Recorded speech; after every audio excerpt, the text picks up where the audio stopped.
पाकिस्तानी सेना का भुलारी एयरबेस भी है, सक्कर एयरबेस भी है, शहबाज एयरबेस भी शामिल है। तस्वीरें सामने आ रही हैं। पाकिस्तान का झूठ इन तस्वीरों से बेनकाब हो रहा है। रक्षा मंत्रालय के मुताबिक ऑपरेशन सिंदूर के दौरान जो हमले किए गए उसमें पाकिस्तानी एयरफोर्स का 20% जो बुनियादी ढांचा है वो तबाह कर दिया गया है।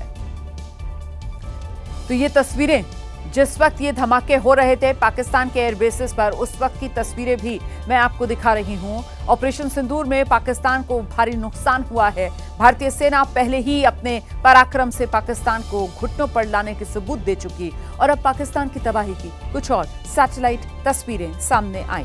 27 अप्रैल 2025, 11 मई 2025 ये दो अलग अलग तारीखों को ली गई भुलारी एयरबेस की सैटेलाइट तस्वीरें आपके सामने हैं। रनवे और कुछ एयरबेस की सुविधाओं में नुकसान साफ तौर पर नजर आ रहा है। 11 मई वाली तस्वीर में हमलों में रनवे का एक हिस्सा और एक संरचना को नुकसान पहुंचा है। पाकिस्तान का नया बना एयरबेस जिसमें भुलारी एयरबेस का शुमार होता है, इस एयरबेस का इस्तेमाल पाकिस्तानी वायुसेना के साथ उनकी नौसेना भी करती है। इस एयरबेस के नुकसान से पाकिस्तान की समुद्री सुरक्षा पर भी असर पड़ा। आगे बढ़ेंगे, अगली तस्वीर दिखाएंगे। ये तो भुलारी एयरबेस देखा आपने, अब सक्कर एयरबेस की तस्वीर आप देखिए। हमले से पहले की तस्वीर, हमले के बाद की तस्वीर। पाकिस्तानी वायुसेना की दक्षिणी कमान के तहत सिंध प्रांत का कराची और हैदराबाद के बीच में ये जो जमशोरो जिला है वहां पर है सक्कर एयरबेस और एक अहम ऑपरेशनल एयरबेस माना जाता है सक्कर एयरबेस पाकिस्तान वायुसेना के लिए। यहाँ 19 स्क्वाड्रन और ऑपरेशनल कन्वर्जन यूनिट तैनात है। जो पाकिस्तान के पास लड़ाकू विमान है F-16 फाइटर एयरक्राफ्ट, वो इसी सक्कर एयरबेस से ऑपरेट करते हैं। और देखिए कैसा नुकसान इस सक्कर एयरबेस को पहुंचा है। अगली तस्वीर दिखाइए। अगली तस्वीर जो है वो शहबाज एयरबेस की है जो जेकबाबाद में है। ये देखिए तस्वीर आपके सामने है, ये आ गया, ये शहबाज एयरबेस है, ये जेकबाबाद में है। इसकी तस्वीर एक 30 अप्रैल की देख रहे हैं और एक हमले के बाद की 11 मई की तस्वीर आपके सामने है। इन तस्वीरों में भी आप देख सकते हैं किस तरीके से ये शहबाज एयरबेस बुरी तरीके से इसको नुकसान पहुंचा है। पाकिस्तान के सिंध प्रांत में स्थित इस एयरबेस का इस्तेमाल तेजी से सैन्य कार्रवाई के लिए पाकिस्तान करता आया है, लेकिन अब पाकिस्तान के हाथ बंध गए हैं क्योंकि एयरबेस को नुकसान, क्षति पहुंची एयरबेस को। तस्वीरें इसकी गवाही दे रही है। आगे बढ़ेंगे, अगली खबर का हम रुख करने जा रहे हैं। ऑपरेशन सिंदूर की सफलता के लिए बीजेपी अब अलग अलग राज्यों में तिरंगा यात्रा निकाल रही है। उत्तर प्रदेश राजधानी लखनऊ, आज वहां तिरंगा यात्रा निकाली गई जिसमें मुख्यमंत्री योगी आदित्यनाथ शामिल हुए। योगी आदित्यनाथ ने कहा है कि आतंकवाद को पालने पोसने वाला पाकिस्तान दुनिया के सामने बेनकाब हो गया। अगर भविष्य में कोई दुस्साहस पाकिस्तान ने किया तो आतंकवादियों के जनाजे में शामिल होने के लिए कोई नहीं बचेगा। पाकिस्तान के द्वारा की गई हिमाकत को जिस मजबूती के साथ भारत के बहादुर जवानों ने, चाहे वह वायुसेना रही हो, थल सेना रही हो या नौसेना रही हो, इन सभी जवानों ने जिस मजबूती के साथ उसका जवाब दिया, दुनिया को संदेश भी दिया कि हम छेड़ेंगे नहीं, लेकिन कोई छेड़ेगा तो फिर उसको छोड़ेंगे भी नहीं।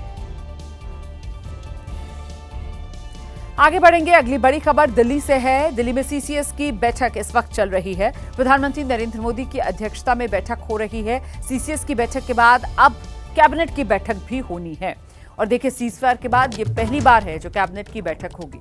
फिलहाल प्रधानमंत्री की अध्यक्षता में ये बैठकों का दौर शुरू हो चुका है। सीसीएस की बैठक अभी चल रही है। कैबिनेट कमेटी ऑन सिक्योरिटी, ये बैठक फिलहाल चल रही है और इसके बाद मोदी कैबिनेट की बैठक भी होनी है।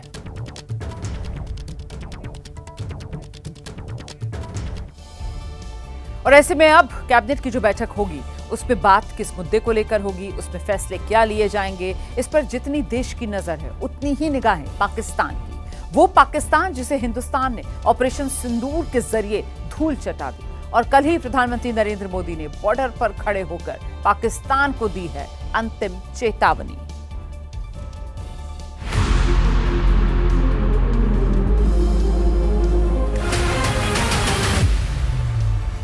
प्रधानमंत्री को अपने साथ देख जवानों का जोश भी हाई था। भारत माता की, भारत माता की। आदमपुर में आज इन नारों की गूंज में भारतीय जवानों के बुलंद हौसलों की तस्वीर दिख रही थी। भारत माता की। भारत माता की। इस जय घोष की ताकत अभी अभी दुनिया ने देखी।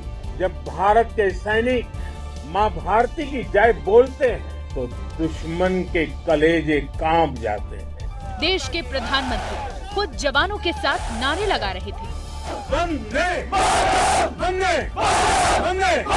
प्रधानमंत्री ने एयरबेस जाकर उन जवानों और टेक्नीशियन से मुलाकात की जिन्होंने ऑपरेशन सिंदूर के दौरान पाकिस्तान की बखिया उधेड़ी थी। नमस्कार वाले अभिवादन के साथ पीएम मोदी ने अपने अंदाज में जवानों की पीठ भी थपथपाई। बताया गया कि प्रधानमंत्री मोदी अचानक ही जवानों से मिलने पहुंचे थे।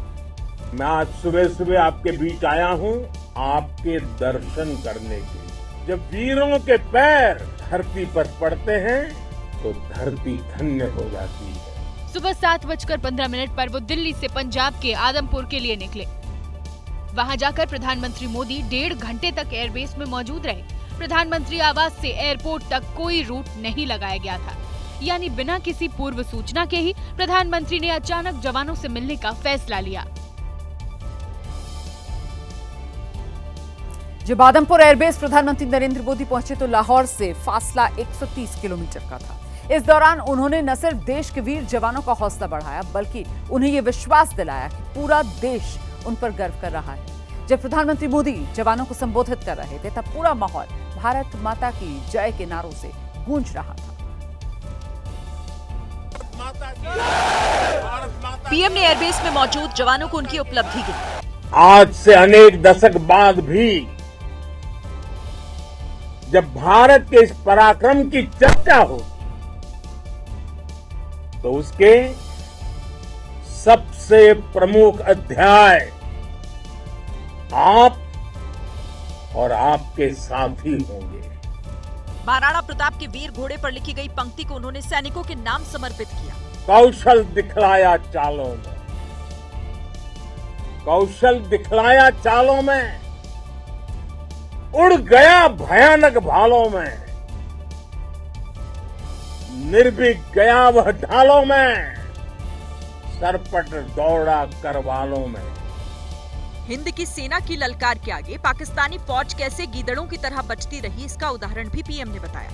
वो कायरों की तरह छिप कर आए थे लेकिन भूल गए उन्होंने जिसे ललकारा है वो हिंद की सेना है। पीएम ने जवानों को उनकी क्षमता का एहसास पाकिस्तान में हुई तबाही के उदाहरण से समझाया। आपने पाकिस्तानी फौज को भी बता दिया है पाकिस्तान में ऐसा कोई ठिकाना नहीं है जहां बैठकर आतंकवादी चैन की सांस ले सके। प्रधानमंत्री मोदी ने थल, वायु और नौसेना के साथ बीएसएफ के जवानों को भी सैल्यूट किया।